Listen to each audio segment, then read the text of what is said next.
Evin, साथियों, ये भारत है और इस भारत के लोकतंत्र की स्थापना करने वाले, भारत के संविधान को दिन रात अपनी मेहनत से लिखने वाले डॉक्टर बाबा साहेब अम्बेडकर, जो करोड़ों शोषित वंचित पीड़ितों के मसीहा हैं, जिन्होंने इस देश में छुआछूत भेदभाव को खत्म किया, जिन्होंने विभाजित लोगों को एक करने का काम किया, जिन्होंने आपस में गैर बराबरी को खत्म करने का काम किया, जिन्होंने इस देश की तमाम महिलाओं को, चाहे वो किसी भी जाति वर्ग से हो, वो आईएएस, आईपीएस, पीसीएस, जज, डॉक्टर, बैरिस्टर, कलेक्टर, अगर इंजीनियर आज बन सकती है तो डॉक्टर बाबा साहेब अम्बेडकर के लिखे संविधान की वजह से। लेकिन उन्हीं डॉक्टर बाबा साहेब अम्बेडकर को ग्वालियर के अंदर बैठा एक जातिवादी वकील आए दिन गालियां बकने का काम कर रहा है, आए दिन उनको गलत बोलने का काम कर रहा है, आए दिन उनको गंदा बोलने का काम कर रहा है। मैं सवाल करता हूं प्रधानमंत्री मोदी जी से, जो ये कहते हैं कि मैं डॉक्टर बाबा साहेब अम्बेडकर के संविधान की वजह से इस देश का प्रधानमंत्री बना हूं। अरे मोदी जी, झूठ बोलते हैं आप बाबा साहेब अम्बेडकर का नाम लेकर सिर्फ शोषित वंचितों का वोट लेने का काम करते हैं। अगर आप डॉक्टर बाबा साहेब अम्बेडकर को अपना आईन मानते हैं, इस संविधान को अपना आईन मानते हैं, तो सबक सिखाइए उस जातिवादी वकील को जो संविधान को खत्म करने की बात करता है, जो आरक्षण को खत्म करने की बात करता है, जो एससी एसटी एक्ट को खत्म करने की बात करता है।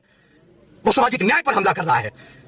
आपकी सत्ता है, देश में आपका राज है, मध्य प्रदेश में आपकी सत्ता है, भारतीय जनता पार्टी की सत्ता है। आज दिन वो वकील इतना उल्टा किसकी वजह से बोल रहा है, हम सब जानते हैं। पीछे से कौन उसको सपोर्ट करता है, हम सब जानते हैं। संविधान हमारा आईन है, आरक्षण के प्रेरी हैं हम लोग, संविधान के प्रेरी हम लोग, और किसी की इतनी औकात नहीं है कि कोई वो उस नींव को हिला दे, कोई उस संविधान को मिटा दे, कोई उस आरक्षण को मिटा दे। अरे एससी एसटी एक्ट, आरक्षण, संविधान जब तक इस देश में है, किसी की हैसियत, किसी की औकात कि वो भारत के संविधान को खत्म कर दे। सुन, मैं तुझे आज कह रहा हूं और इस बात को अपने दिमाग में बैठा लेना तमाम लोग। जिस प्रकार छिपकली के बच्चे कभी मगरमच्छ नहीं बन सकते, इसी प्रकार डॉक्टर बाबा साहेब अम्बेडकर को पानी पिलाने वाले लोग कभी संविधान निर्माता नहीं बन सकते। इस बात को याद रखना।